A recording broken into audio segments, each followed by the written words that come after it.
అత్తగారు. అల్లుడు బాబు బాగున్నారా? ఏం బాగున్నావు ఏంటో. బస్సు దిగి అరగంట అయింది. మీరు రావడం లేట్ అయ్యేటప్పటికి ఇక్కడొచ్చి నుంచున్నా. దాన్ని పోయే మగాళ్ళందరూ నన్నే చూస్తున్నారు అదోలా.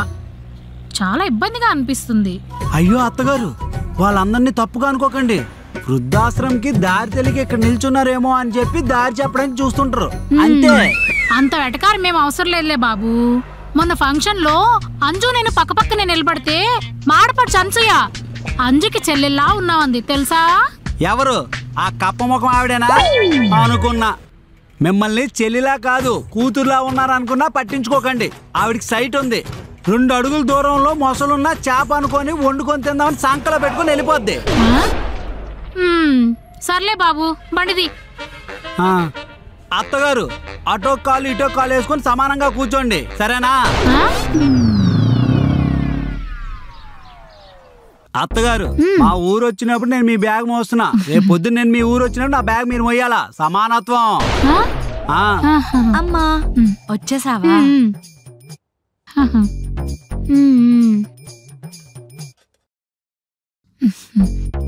ఏ అంజు బాగున్నావా?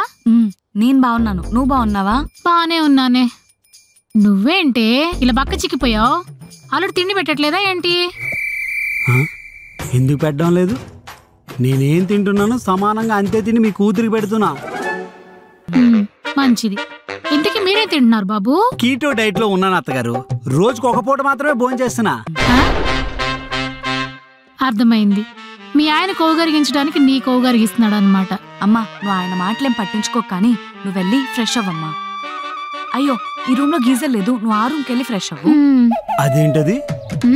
పోయినసారి మా అమ్మ ఈ రూమ్ లో ఉంది కదా, మీ అమ్మ కూడా ఈ రూమ్ లోనే ఉండాలా. అదే సమానత్వం. ఏమండి మీ అమ్మ వచ్చింది వేసవి కాలంలో, సో చల్లనీళ్ళతో స్నానం చేశారు. ఈ రూమ్ లో ఉన్నా పర్వాలేదు.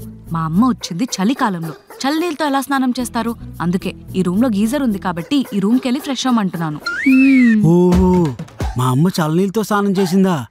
ఈ విషయం నాకు తెలియదు. అయితే మీ అమ్మ కూడా చల్లనీళ్ళతో స్నానం చేయాలి, ఈ రూమ్ లోనే ఉండాలా. అదే సమానత్వం.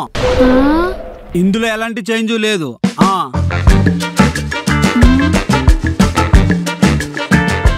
ఇది సమానత్వం కాదు, సాడిజమే. అంజు అంజు అంజు ఎందుకు అత్తగారు ఏదో ఆంబోత్ తరిగినట్టు అలా పరిగెడుతున్నారు? అంజు బయటికి వెళ్ళింది. 1 గంట అవుద్ది రావడానికి. సరే అల్లుడు, కొంచెం వైఫై పాస్వర్డ్ చెప్పు. చెప్తా గాని ఎందుకంటే అంత కంగారు పడుతున్నారు? ఏం లేదు అల్లుడు, మా అన్నయ్య గారు అమ్మాయి నైగ్రా వాటర్ ఫాల్స్ దగ్గరికి వెళ్ళింది. ఇంకా 15 నిమిషాలు అక్కడే ఉంటుందంట. వీడియో కాల్ చేస్తే మొత్తం చూపిస్తానంది. నా ఫోన్లోనేమో సిగ్నల్ సరిగా రావడం లేదు. అందుకే వైఫై కనెక్ట్ చేసుకుందామని. ఓహో సరే చెప్తా రాసుకోండి.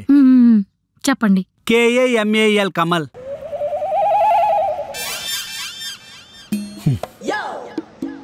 తర్వాత ఏంటి బాబు? మిగిలి సగం మీ అమ్మాయి వచ్చి చెప్తాదండి. ఎందుకు బాబు? అదా ఇల్లు మా ఇద్దరిది, వైఫై మా ఇద్దరిది. ఏదైనా సగం సగం పంచుకుంటాం. నేను సగం పాస్వర్డ్ చెప్పాను అనుకో, మిగిలి సగం మీ అమ్మాయి చెప్తాదన్నమాట. సమానత్వం.